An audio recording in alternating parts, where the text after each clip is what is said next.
Yo guys, balik lagi di Uki Kevin. Nah, kita mau bahas kasus ya. Mungkin sudah lama banget nih kasus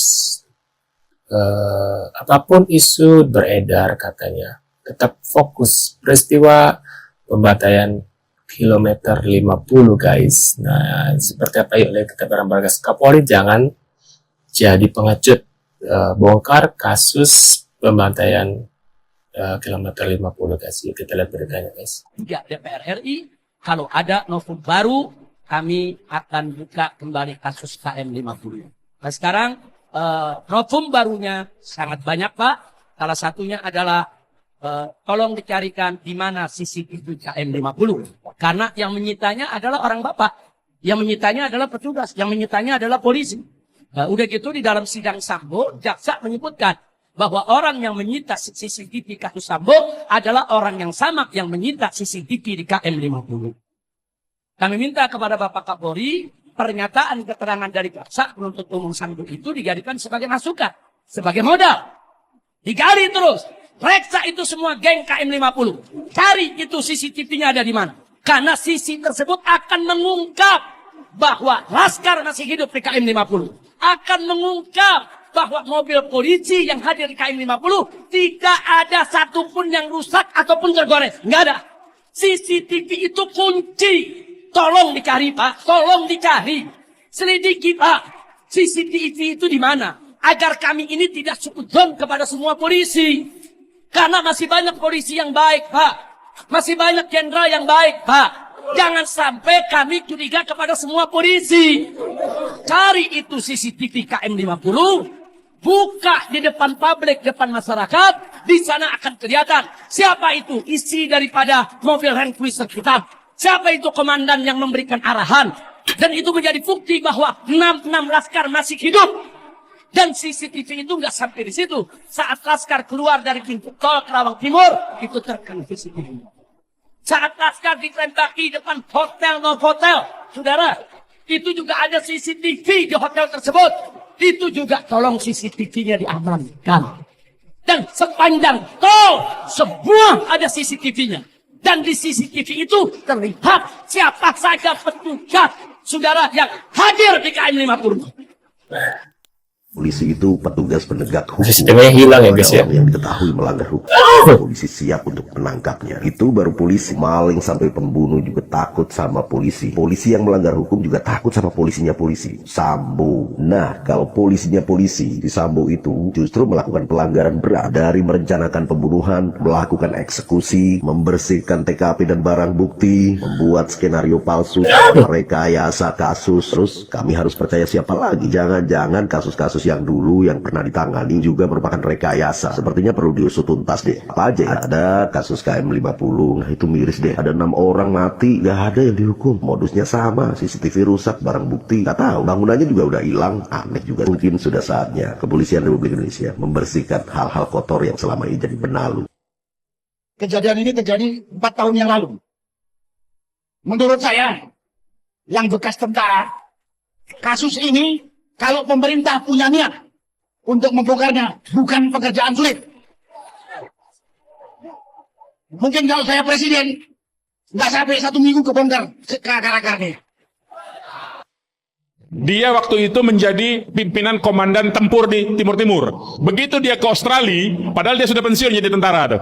Begitu dia ke Australia, polisi Australia mengeluarkan surat penangkapan. Dia tidak berani keluar dari airport, langsung balik lagi ke Indonesia. Kan efektif juga sebetulnya. Walaupun dia tidak sempat ditangkap. Nah, jadi kita mau melakukan hal yang sama dalam konteks KM 50 ini. Nah, orang-orangnya siapa? Nanti kalau gugatannya sudah kita daftarkan di luar negeri itu baru kita umumkan. Siapa-siapa orang yang ketika dia di negara itu dia akan ditangkap. Jadi nanti itu kita akan sebarkan. Jadi itu mungkin yang bisa saya berikan informasinya supaya dengan maksud supaya apa? Supaya kita semua terus menuntut KM 50 ini bahwa KM 50 ini belum selesai dengan dibebaskannya, dilepaskannya, bukan dibebaskannya, diputus onslah namanya itu. Jadi di pengadilan itu ada putusan bersifat prispa, ada yang putusan bersifat onslah. Kalau prispa itu berarti dia tidak terbukti. Tapi kalau onslah dia terbukti tapi disebutnya bukan karena bukan melakukan tindak pidana, ada alasan pembenar. Nah, kemarin di Pengadilan Jakarta Selatan ini disebutkan dia dilepaskan dari segala tuntutan, artinya dia terbukti melakukan penembakan, tetapi karena dia disebutnya membela diri. Cerita rekayasanya kan itu yang dibuat oleh Sambo, Ferdi Sambo itu kan cerita rekayasanya tembak menembak. Padahal tuh nggak ada tembak menembak sama sekali. Kita bisa buktikan dengan bukti-bukti yang ada bahwa mereka itu memang dibantai, diculik, diambil, disiksa, kemudian ditembak mati 6-6-nya itu. Kenapa tidak ada tembak menembak? 6-6-nya mendapatkan tembakan di dada, di jantung, tembakan mematikan semua. Kalau tembak menembak ada yang kena kaki, ada yang kena kuping, ada yang kena kelingking. Nah, itu baru tembak menembak karena nggak sengaja kan. Tapi kalau 6-6-nya ditembak di jantung dengan 2 peluru memastikan kematiannya, itu bukan tembak menembak, tapi itu sengaja ditembak. Memang sengaja ditembak dan dari jarak dekat. Kenapa dari jarak dekat? Karena masih ada sisa mesiunya di tubuh korban. Jadi itu yang harus kita terus-menerus tuntut di publik ini, supaya publik ini tidak gampang dikibulin bahwa dengan 2 orang kemarin, 2 orang itu memang dikorbankan, itu sengaja. Memang begitulah cerita rekayasa. Itu juga yang membuktikan bahwa mulai dari institusi penegak hukum, mulai dari aparat penegak hukum sampai dengan pengadilannya pun ikut terlibat menutupi kasus itu. Kan Pengadilan Jakarta Selatan itu sebetulnya ikut terlibat. Terlibatnya kenapa? Seolah-olah memang betul-betul ada kejadian tembak menembak dan membebaskan orang itu. Itu kan sebetulnya bagian dari rekayasa. Itulah yang disebut dengan rencana yang sistematis dalam kategori unsur pelanggaran HAM berat itu. Jadi itu yang membuktikan bahwa itu pelanggaran HAM. Demikian. Kronologi yang disampaikan polisi menyebut ada informasi rencana pengerahan massa saat pemeriksaan Rizik Syihab selanjutnya. Lantas polisi melakukan penyelidikan atas informasi ini. Pada Senin dini hari, 7 Desember lalu, polisi mengintai rombongan Rizik Syihab. Namun kendaraan mereka diimpit. Polisi pun melakukan perlawanan. Baku tembak tak terelakkan. Di res area kilometer 50, polisi berhasil menangkap 6 anggota FPI. Nahas, 2 orang ditemukan sudah tewas. Sementara 4 lainnya dibawa ke Mapolda Metro Jaya. Baru 1 kilometer perjalanan, 4 anggota FPI lakukan perlawanan. Mereka berupaya rebut senjata polisi. Membela diri, polisi menembak mereka.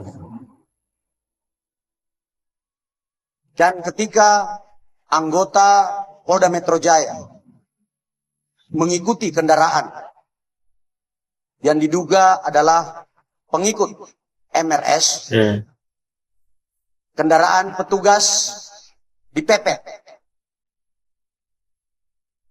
Lalu kemudian diserang dengan menggunakan senjata api dan senjata tajam. Beda versi ya, beda lokasi. FPI layangkan penjelasan berbeda.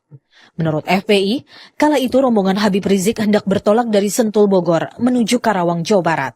Ketika rombongan berada di Karawang, sejumlah mobil mengikuti dan berusaha memotong iringan kendaraan yang dianggap membahayakan rombongan.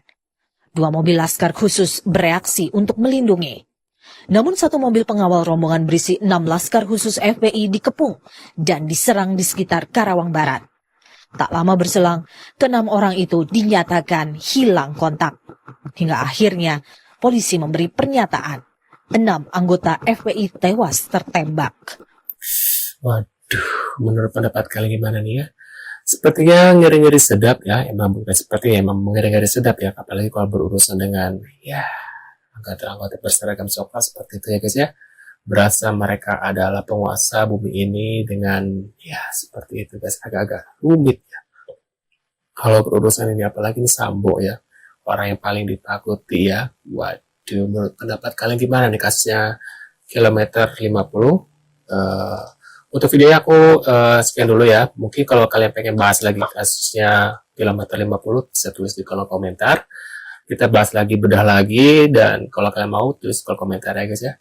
Terima kasih sudah hadir dan jangan lupa bantu subscribe dan sampai jumpa di video selanjutnya. See you guys.